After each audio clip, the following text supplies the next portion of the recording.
Welcome to the Education Podcast, where it's all about helping people and organizations unleash their greatness. Hosted by me, Pasitawa Halfano, this Education Podcast features lively discussions. When they share it, you see that they're beginning to feel empowered. My heart, it's full of pride for me to be at Maitai Samoa. As well as tips on leadership and business by some of the top minds and influencers around the world. You don't necessarily need a degree these days. There's so many pathways to success. Welcome to the Education Podcast.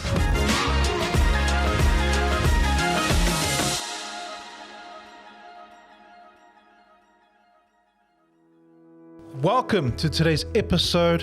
I'm thrilled to introduce our special guest, Lesieli Oliver, the founder and chief visionary officer at Lālanga. Lālanga is a New Zealand-based charity dedicated to empowering young Māori-Pasifika learners to achieve their full potential. With over 10 years of experience in politics, education, coaching, and digital solutions, Lesieli leads Lālanga in developing innovative programs that support educators and school leaders. As a proud Tongan who migrated to New Zealand at the age of 4, Lesieli has a deep personal understanding of the challenges faced by her community in accessing quality education. Her passion, her dedication has driven her to improve engagement, attendance, and academic achievement for young Māori-Pasifika learners at school.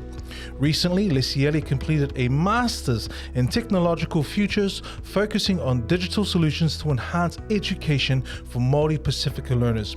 This advanced education further equips her to lead Lālanga's mission to promote equity and inclusion in education.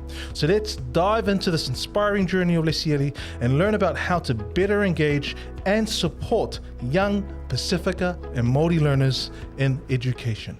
Okay, well, welcome to our show, Lesieli. How are you doing today? Good, thank you. And malolele, and what an honour to join you. I'm really looking forward to it. Yeah, malo pito. Well, thank you for making time. I know you just live in Puki. I stay in Puki. That's very convenient, eh? Very. The two Tongans here in Puki, the heart of Auckland. I love it. Well, thank you for coming on to the show. We like to normally start off with an icebreaker question. So my question for you to kind of start off is, share something inspiring that someone has shared with you that's really helped you in your life. Okay, so when I was 18, I turned up at university, just rough, kind of figuring out what am I doing here? Like, what is the purpose of living? What's the purpose of my life? During that time, had kind of an encounter where I gave my heart to Jesus and became a Christian. And something that changed my life is we went to America on a student conference, and a pastor called Rice Brooks shared something. He said, if destiny was so easy to pursue, then everybody would be pursuing their destiny. So I think if there's a quote that's inspired me now and back then, it's that just knowing that actually pursuing what you're called to do, and the fact that everybody's created to do something is not easy. That's why a lot of people aren't doing it. So it's always motivates me to do something. I love that. And you are right. Like, you know, once you've discovered, you know, people call it a calling, some people call it a purpose or some sort of mission, but something that pulls you to do something that's bigger beyond yourself, eh? Oh, absolutely. Yeah, and you'll know when you just every day waking up, doing your work, it's more than just, it's not even about a business, it's about there is a greater reason why I do the late nights, why I stretch and put in the sacrifices. It's because I believe at the end of the day, once our life is done, we're done. You know, there's nothing that we can take with us. And all we want to know is, did we use everything that we could to help others? Did we live and pursue our calling? Did we love the people that were around us that have been entrusted to us? And so, yeah, that's why it's always been an inspiring quote to me. I love that mindset. You're right. Life is short. And while we're here, we want to try and make as much positive impact while we're here, while the time that we have. Yeah, absolutely. And leave a legacy too. But thank you for sharing that. It is very inspiring, and I'm sure a lot of our listeners will resonate with that. But I'd love to learn a little bit more about Lālanga. Tell us a little bit about Lālanga and where did it come from? Why did it start? So part of my story is that I was born in Tonga to two parents. At the age of 14, they both left school, so we're uneducated, grew up in poverty and quite humble villages. When we were young, they had a dream to move to New Zealand. They knew that coming to New Zealand would break us, give us the opportunity to break out of the poverty cycle. I have a traditional Tongan mum. So when we moved to New Zealand, there were only two things that she really ever expected of me. One was, as the oldest Tongan girl, don't get pregnant before you get married, which thankfully I did achieve, and get a university degree. So fast forward, definitely a lot of hardship growing up, but I always knew that education was the one thing that we were here in New Zealand to do. Graduated from university with a degree in politics, and then fast forward to about, I think I was 36 during COVID, realised that, wow, I've achieved everything we came here to do. Got a university degree, my husband and I own a home, I'm married, have a beautiful family. And I remember at this point I thought, what is there else to achieve? Like, I could actually retire right now, but knew if I called my mum and told her that, she'd probably get really mad. And then I just had this reflective moment of, okay, I feel like I've done everything. How did I get to this place? And realised that it wasn't because of myself. It was because of teachers and mentors and relatives and support people. And how can I help other Māori-Pasifika do the same? Because at the time I was really frustrated with just looking at the media, especially during COVID, and realising that we were in 2020 with the advancement of technology, and still a lot of Māori-Pasifika were still wrestling and being challenged with the same challenges we grew up with. And was on just scrolling my phone one night during Facebook and saw the Ministry of Education put a post, and it just said, we've introduced a new fund called the COVID Innovation Fund. We're looking for innovative ideas from the community. Our Māori-Pasifika kids are struggling. Do you have an idea? Put together a program or a product presented to us, and we might fund you to help us help our kids. And at the time I didn't have anything. But then I realised, actually, I was reminded of, I knew why I felt like I was living some success. And I was reminded of, maybe you remember, when you were younger, I always saw my grandmother weaving, mats, crocheting stuff, and even realising that growing up, our fine mats, our tapa had a lot of treasure, and realised to create our koloa, or our treasure, it took a lot of people in the village. It took time, precision. The strands had to be prepared, and even to this day, that is a whole long process. But it wasn't just about the outcome that so many people come together to achieve. It was about the process of people working together to achieve an outcome. And so I decided, okay, I'm going to start something called Lālanga, because I feel like that's why I'm in this place. Lots of people weaving their strand, my strand.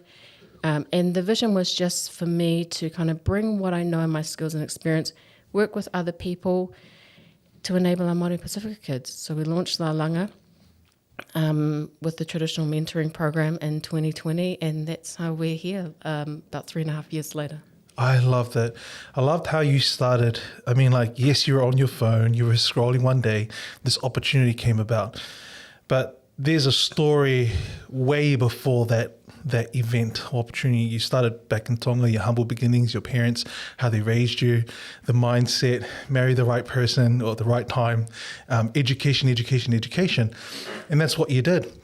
And would you say, obviously being married, having that support from your husband, and also pursuing higher education has really helped prepare you for something like this, where you can kind of give back to people, and you can kind of walk the talk as well, in terms of I believe in education. It's really empowered me and opened up doors for me. Now I want to do the same for others.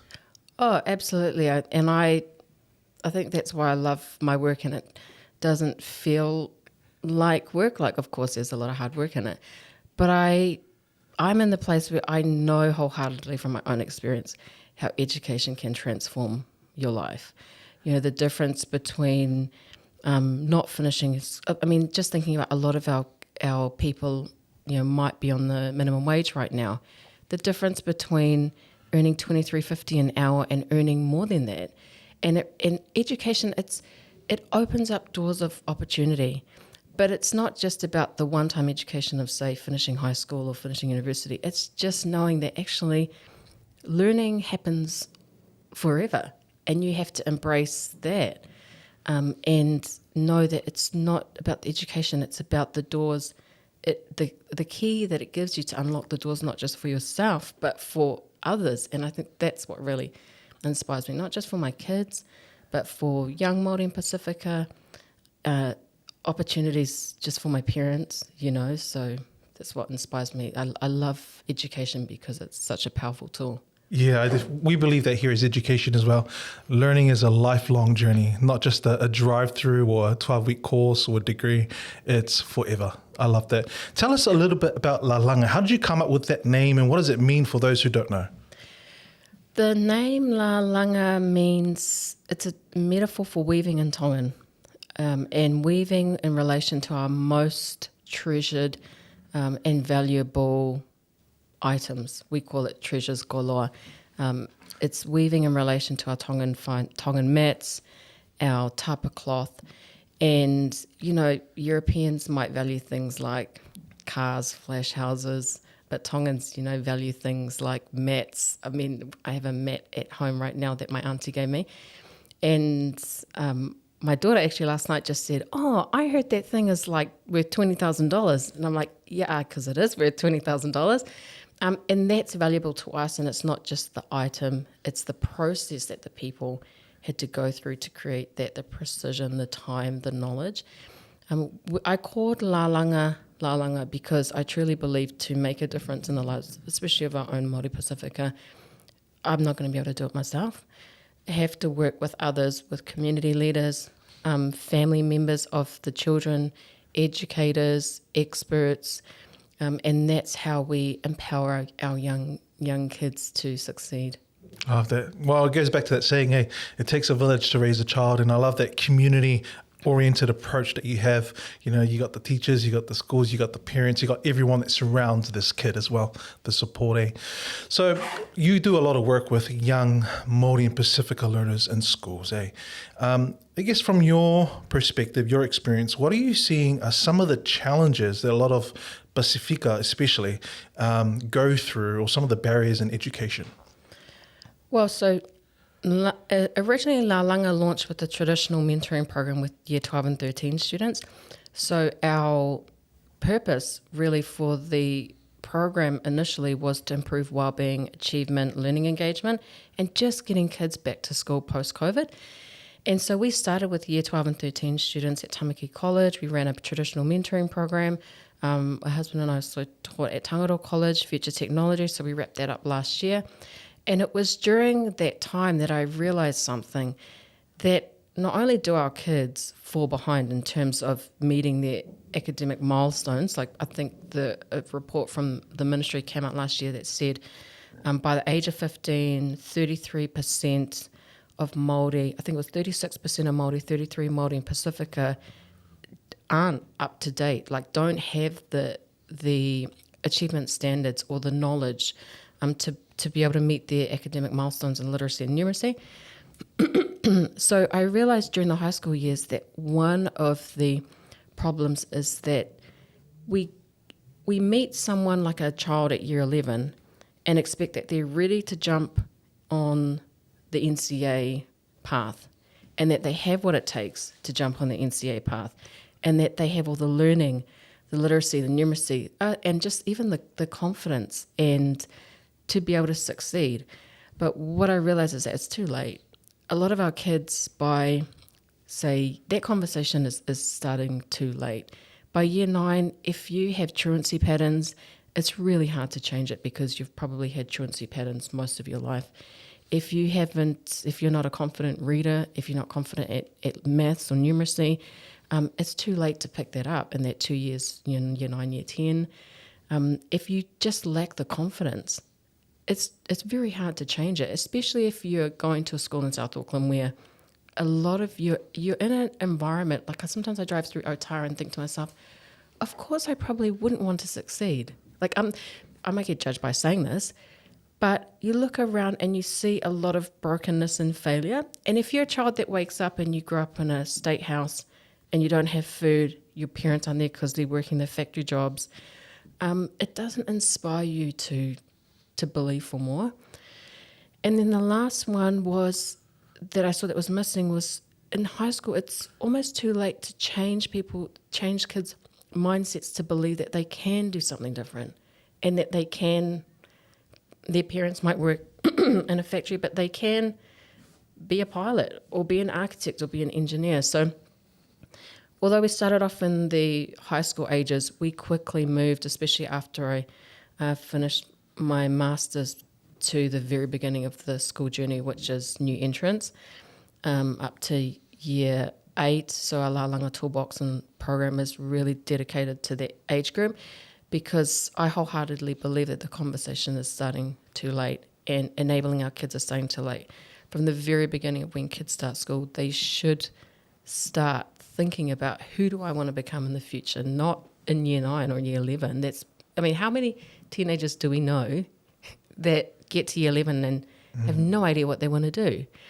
And I don't know if you're the same as me, but the light bulb moment for me happened when I was in primary school, when you kind of just catch a glimpse of, man, I could actually be something different, you know? And that's why I think that's part of the problem, is that we start too late. With enabling and empowering our kids, it really needs to start with that younger level. Yeah. I understand where you're coming from. I mean, I hear this a lot, especially with young kids who are a little bit like still trying to figure things out. You know, even after high school, when they're done with high school, it's like, it's either uni or job, right? But there's a deeper meaning behind it. Like, what's your passion? You know, what is it that you really want to, I guess, solve? And I really like that, especially in primary school. I mean, a lot of it is influenced by our upbringing and our parents and what people tell us, like, oh, be an architect or be All Black player. Like, there's a lot of that. And then a kid gets fed all of this, but then they reach a point where it's like, but what is it that I want to do? You know? And I guess, what do you think is a thing that because a lot of kids spend their time in education in school, a lot of their lifetime in school. So a lot of the influence there is there, right? What are some things that you feel like schools can do to help with that journey of self-discovery and helping them build more confidence? So during teaching in the high school, I remember having this moment where I asked one of the kids, I think at year 10, what are your favourite subjects at school? Nothing. What? And this was a Decile 1 high school, so I can imagine they probably wouldn't attract the best teachers. So you don't like maths? No. Why not? Because of the teacher. What about science? Do you like science? No. Why not? Because the teacher's boring. And we went through all the subjects, and I was heartbroken because I thought, wow, the barrier to you unlocking the opportunity to just fall in love with this learning is the quality of teaching. And so I think a couple of things. So the research came out when I did my master's is that you need two factors which influence the success of a child. And you probably know this as a parent. The child must have a good quality teacher and good quality pedagogy, which is like good quality curriculum, learning content. And we know that in the Decile 1 schools, there's a lot limitation in resources, opportunities to new experiences, especially around education, and possibly a limitation in good quality teachers. And so for us, I think giving kids lots of opportunities and experiences through good quality teaching, learning resources, learning content, I read it yesterday in the paper that the problem with the science, the STEM curriculum is that a lot of new teachers, actually the article is about a lot of new teachers lack the confidence to teach STEM. So if you think about that, we want our Māori-Pasifika kids to go into STEM fields, but then the place where they spend the most time and the people that that are entrusted to teach them aren't confident to teach them. So I think that's a couple of changes we could do, is just better support teachers to be able to teach and give kids really good, great, engaging, culturally relevant learning experiences, and just opportunities to explore topics and areas that they might not have ever experienced, because that's where curiosity comes, when they see something and they're like, oh, I like that, maybe I could do that, and catching on to that really quickly. Yeah. So a big influencing factor is the teacher, which is key. I mean, it makes sense because that's who kind of facilitates the learning. Then you've got the resources that help reinforce and support and create that experience, for the learner. I guess, I mean, it makes sense sometimes, especially, I mean, we're all humans. We can lack confidence in a lot of things, especially if it's like subjects and topics. And I do feel for the teachers because there's a lot of topics and there's a lot of changes and there's different students that come and go. There's a lot going on. But what have you seen being very useful then for empowering these educators and these teachers to help support their learners? So, I agree with you, the confidence to teach. One of the problems too that I just want to highlight is that the New Zealand curriculum, especially because the government always changes, the priorities of the ministry change depending on who's in power. And also the curriculum goes through lots of changes. They're going through a draft of the curriculum, and I think it's like a 6-7 year process, and they're up to year 3 or 4 or something like that. And that's a challenge for teachers too, is to understand what the core, I think, guidelines of what they need to teach from is, and how. I don't know if you've ever read the curriculum, New Zealand curriculum. I highly encourage you to. It's not the easiest to understand. So that's part of the problem, is the curriculum always changes. It's hard for the teachers to understand. But not just that, knowledge changes all the time too. Like, say, for example, the big buzzword right now is artificial intelligence. It's like, who has the time to learn about artificial intelligence? In 4 years' time, Elon Musk will probably have his microchip in everybody's brains, and then teachers will have to go and learn about that. Like, knowledge changes, and it changes so quickly that teachers don't have the time to just move and learn. And so what we've found is useful, and what we launched was our Lālanga toolbox. So the Lālanga toolbox is our culturally relevant learning content. The problem it solves is that we realise that the problem that teachers have is that they've got so many demands on them. They're so busy. Learning behaviour in classrooms is a real challenge these days. And they just don't have enough time to plan and prepare really cool, engaging lessons. And so we realised that if a school can tell us, actually, we want to learn about aerodynamics or states of matter, and we go away and design all the learning content, the learning videos, the workbooks, the classroom activities, prepare that, put it in a surprise box and deliver it to the teacher. So all they need to do is really just take it out and deliver the lesson, and also learn alongside the kids. That's how we can improve learning engagement, well-being. That's how we can get our kids to school, so improve attendance, achievement too. And that's how we can give them really cool learning opportunities too, is through that. And that's one of the things that we did, is launch the Lālanga toolbox. Well, that's amazing. So you guys pretty much do a bit of instructional design, create these resources, and then you hand them over to the teacher and you empower the teacher. And I can see that how the confidence can go up, the understanding of a particular topic can also go up. And I imagine you guys also don't just give them a surprise box. I'm sure you guys also provide like one-on-one support to kind of coach them. So 18 months ago, we launched the Lālanga toolbox in Manurewa South Primary School with 400 kids. So now we're in 7 schools in Manurewa. So we've got about 4,000 kids on our program. And it really is about the relationship, or the core value of Lālanga isn't about saying to the teacher, we can do it better than you, or we're here to compete with you. It's about partnership, and it's that weaving value too. It's about letting them know that we know you have so much and you play the most influential role in the child. We can come alongside you and weave with you by you telling us, what do you want to do? But you can't do because you don't have the time, or you don't have the understanding or the confidence. And we go away and we create all the learning resources. And at the same time, not only do you in your classroom have a really cool learning experience in a culturally relevant way, because that's one of the things I saw in the high schools, is that the textbooks were so outdated and they were boring, and so it's culturally relevant. But as a teacher, you get to learn too about topics that you would have never had the time or the patience. And so and that's how it works. The school, I sit with the school leaders and they say, we want to learn about aerodynamics or states of matter. So this term we've written so many topics. One school in South Auckland in Manurewa was doing aerodynamics. So they're learning about the aerodynamics, at the very young age, physics, the forces of how a plane stays in the sky, how aerodynamics relates to Aotearoa birds. So another school we've written their topic around states of matter, and from that all the kids learn what a periodic table is, and the kids actually learn how to read the different elements and the numbers. Another school is doing change, so change in technology from AI to computers to electric vehicles. And one other school, let me just think about this one, is, I can't remember. We've designed so many topics since we started.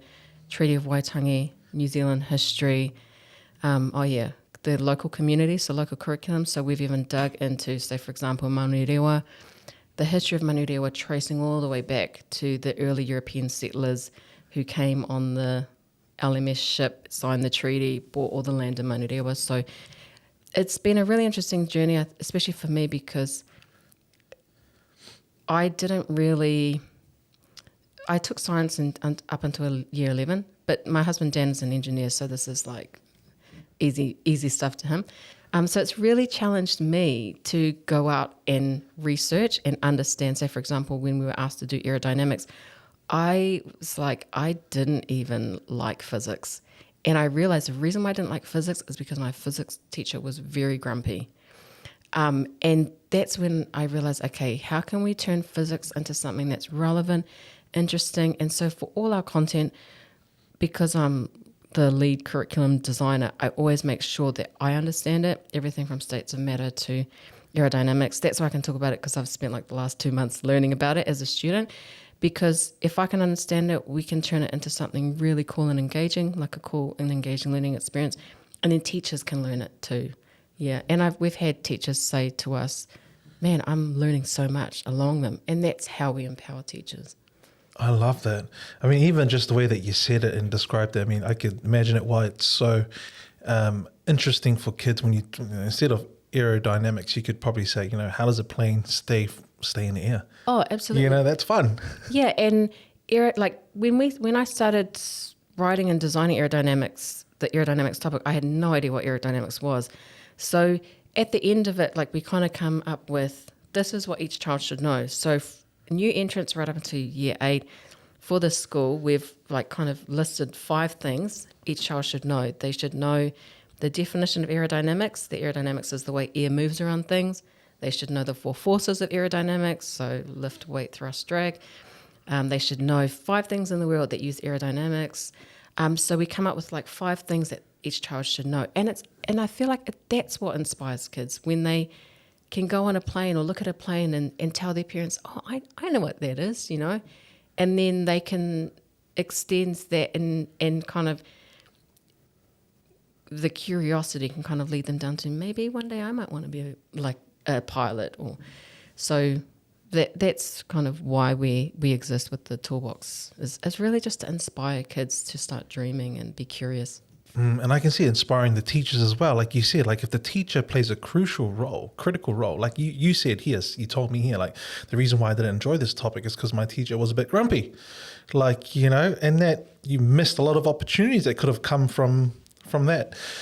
But I can really see the value that it adds to the teachers, especially if you involve them in the co-design and the aspect of it. And, it's not a threat that you're trying to replace them or say, I do it better than you. And it's similar to what we do as education, but our stuff is more to do with adults. So we work with employers, we go into businesses and train their staff. And a lot of them find value in that. We bring the school to them, because a lot of them are work. They're too busy to go and get education or to upskill themselves. But we made it convenient in terms of bringing it to them. And it sounds like that's what you've done for the teachers, which is really amazing. Can you tell us a little bit more around some of the impacts that it's had as a result, the ripple effect? So this is what it's done for the teacher, and then this is what the teacher's been able to do for them, make it fun and engaging. You got any stories that you could probably share around that? I mean, you don't have to go into too much detail. Yeah, so schools heavily rely on us writing their content now. So we have just kind of gone through a growth experience where we've gone from creating curriculum and delivering the toolbox in 2 schools to like 8 schools. And with that kind of come some challenges, just the scale and learning how to grow. And we've had, with a few of our lessons, the delivery hasn't gone out on time, like it's been like a couple of hours late or something like that. And, I have had teachers this week messaging me saying, oh, where's my learning content? I really need the video. And it just kind of made me realize, wow, teachers are really reliant on us helping them to educate their kids. Also, when we first started, we were really trying to fight for time because in schools there's so many programs and resources. And so when the first school introduced it to their teachers, they said, oh, just try and fit it in wherever you can.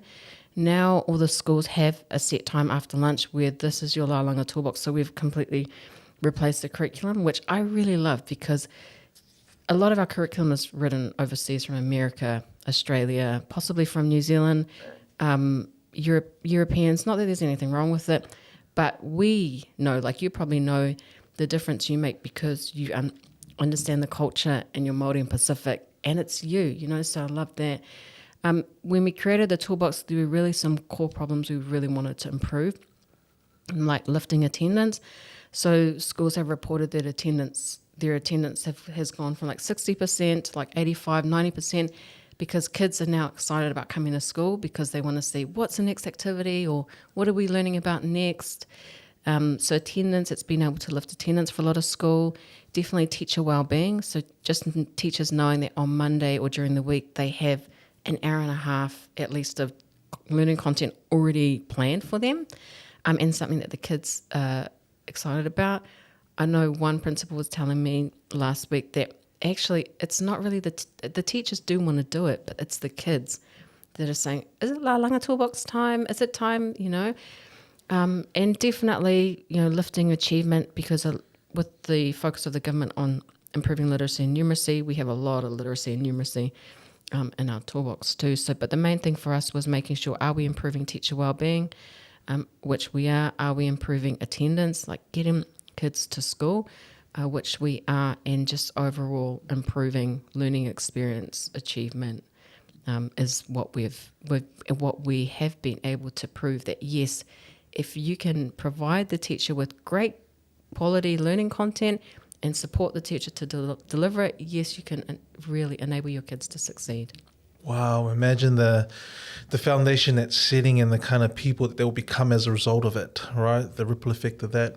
I really like that. And can you talk a little bit about because you mentioned earlier around like things like artificial intelligence, AI is the buzzword, right?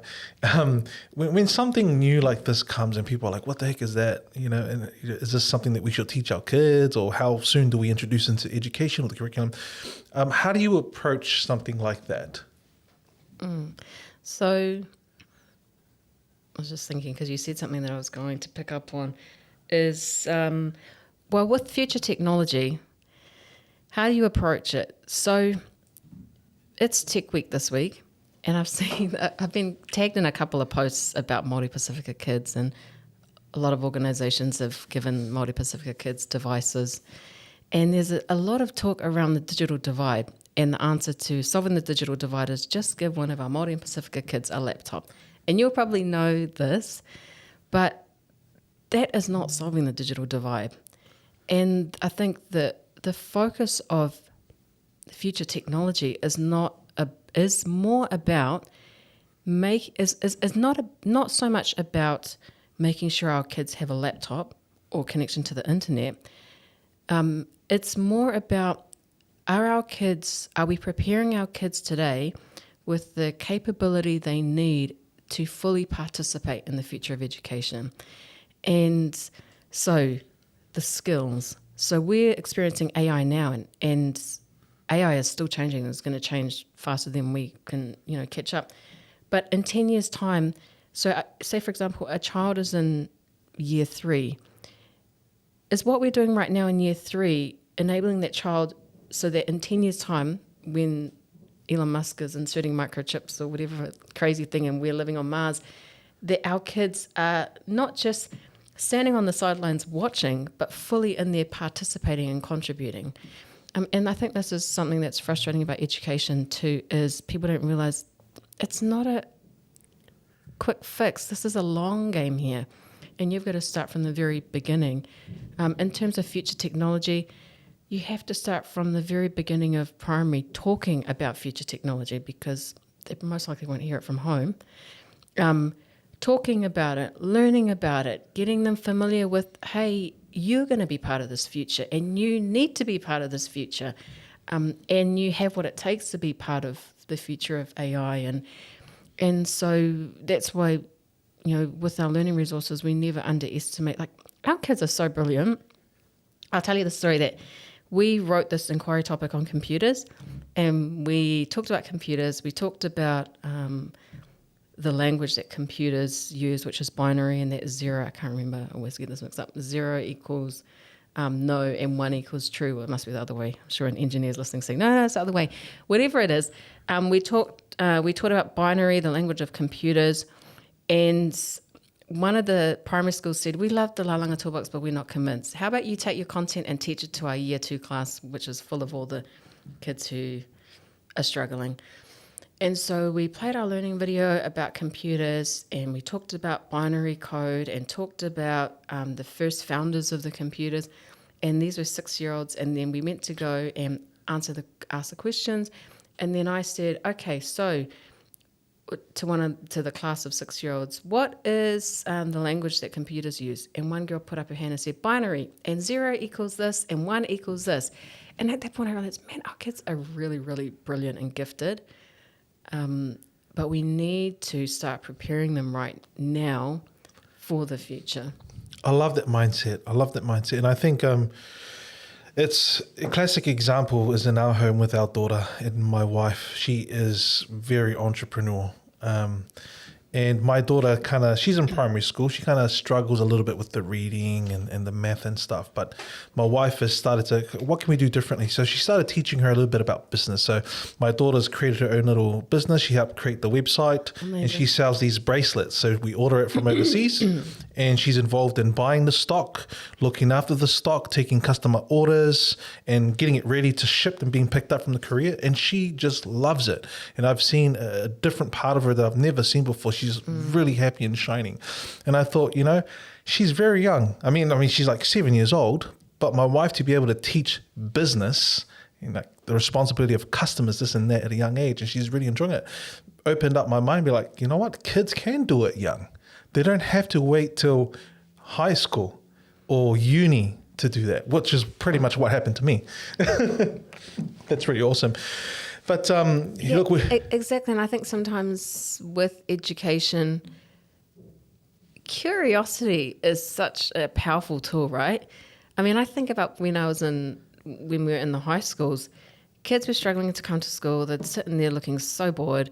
But I'd ask them, what did you do last night? Oh, I was up gaming all night playing Fortnite. And it's like, you put these kids in front of a game and, oh my gosh, they're so brilliant. I even see myself, my daughter, I've got a daughter who is a incredible gamer. According to my husband, she plays Fortnite and she is so good.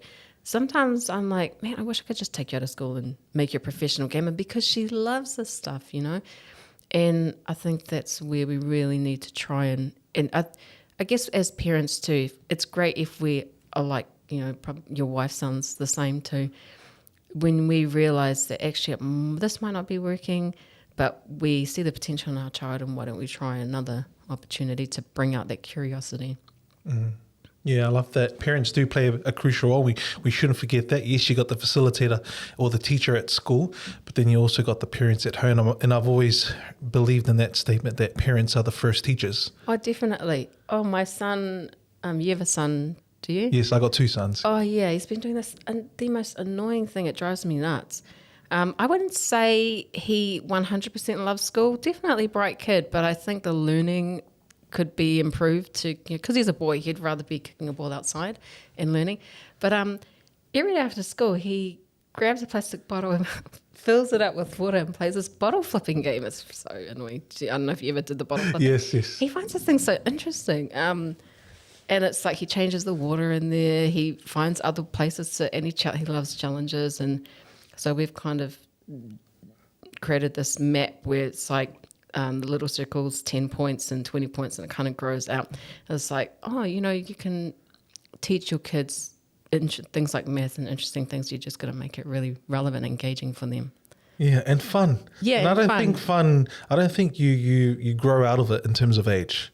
I think learning should be fun for all ages. Yes, definitely. Yeah. Definitely. Even though some people might see your son or a kid that's flipping bottles, I mean, like, look, he's committed. You're saying that he does it every day, almost every day.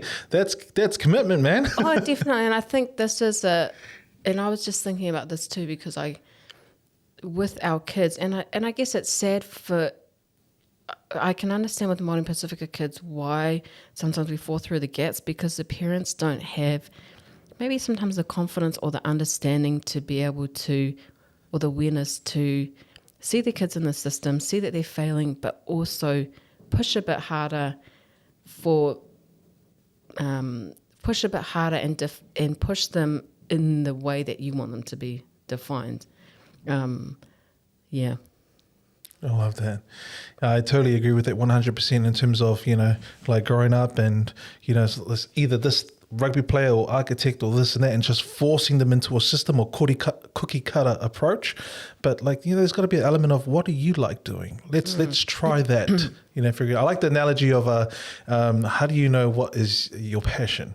You know, you try all the different flavored ice cream, and then you find the one that you like the most. Yeah, for sure, right? But look, we're drawing close to the end of our podcast, and you've just shared a lot of great insights about education and how we can better support our learners, and also the teachers when it comes to education, who play a critical role in this space, and especially our parents. I guess, what is the future of Lālanga? And I mean, you've talked about you're growing, you're scaling. What does the 3 to 5 year vision look like? The 5-year vision, I'd say, is we want to be in 100 schools in New Zealand. The more kids we can be writing curriculum and creating really engaging, culturally relevant learning resources and empowering teachers, the more students, especially Māori-Pasifika, we can impact. So that's my first milestone, is to be in 100 schools in the next 5 years. And we want to be the leading and the most innovative curriculum learning content provider in New Zealand. And I think we really need to fight for that place, because we have a lot of non-Māori and Pacific writing curriculum, but I think we understand our people and our kids and our culture, so we really need to make sure that we're in there too, giving schools options to teach of resources and learning content. We'd like to move also and use into the technology space, which we haven't done too much this time, because the feedback we've been given is that teachers have so much technology. I mean, a lot of schools have so much technology, laser cutters, printers, VR headsets. But again, the lack of confidence from the teachers, the time to prepare, the understanding and experience in it is limiting teachers being able to deliver using the equipment. But I'd really like to move towards using more technology and future technology in everything that we do. I love it. If you could wave a magic wand and make some changes in education and in schools, what would it be? Draw parents in. I think that's part of what we're missing, is that, and you probably see this, maybe you see this, but I think part of what is missing is that the parents have not been brought in enough as not just parents and champions of their kids' success, but also learning and growing alongside them. And I noticed too, and so that's what I would change, is probably bringing them in more, because I think when you have full support from home for the kid to succeed, and the home is supporting them to attend school and to achieve and to behave, then that's when true success happens. And so that's what I'd say is more support to bring the parents in. And just on that note, I noticed something. In primary school, you'll see a lot of parents dropping off, picking up, waiting after school at the playground for their kids, walking them to, coming to all the events. But I notice as it goes towards intermediate and high school, you never see parents in there. I remember being at a high school and only seeing parents really when they had to go and see the principal for something that the child had done wrong or the dean. Keeping that relationship that we see in the primary all throughout the whole education journey. I love that. Yeah, well, that's kind of like why I enjoy my job. I get a bit of flexibility, and I have this mindset like I want to be there to pick up my kids after school. So me and my wife take turns dropping off pickups, and I love Nice. that. Awesome. They always run up to me and hug me. Yeah. They'll probably stop when they get teenagers. I guess our final question before we wrap up this podcast, and what is one key takeaway that you want our listeners to take away from our conversation today? Everyone can do something. Everyone has something to give, something to bring to the table to add to that weaving strand, some kind of skill or gift or experience they can use to help others and use to help solve lots of the many problems we're facing. And you just have to start now. I love that. Everyone can play a part. Yes. I love that. Like we said before, it takes a village to raise a child. So thank you so much again for your time and being very generous with not just your time, but your wisdom, your knowledge. A lot of us are going to take a lot of key learnings from this, which we can also apply into our mahi. But there we go. All the best with your work. You're doing amazing things. Thank you for serving our people and the impact that it's having on our children, the future generation of New Zealand. Thank you for your work. So founder and chief visionary officer of Lālanga, Lesieli Oliver, thank you for your time. Thank you. Thank you so much.